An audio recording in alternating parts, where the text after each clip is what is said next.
first thing is to separate the medical from the labor issues that we are pointing to. Okay, this is not about doctors. Okay, this is not about the provision of medical assistance. We have no problem with medical assistance. We have no problem with doctors. We have a problem, and I'm not speaking about Jamaica. We've discussed this today about, following international labor standards and the like, but I'm just talking about this program in general, how it's operated around the world. And how it's operated around the world is that basically the doctors are not paid.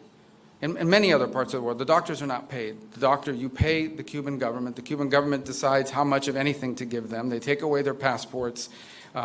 They basically operate as forced labor in many places.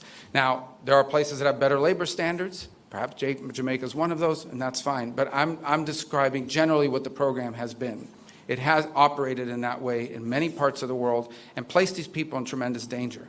And so I think we can all agree that the trafficking in labor, be they doctors or farm workers, is not something that we would want to be supportive of, and we find that to be an egregious practice on the part of the Cuban regime. Now, every country operates their program differently. And obviously, because of our relationship with Jamaica, we're going to engage with them on that and talk about it further and have a better understanding. Perhaps none of this applies in the way it's handled here. But generally, that's the problem with the program. It's not that they're Cuban doctors.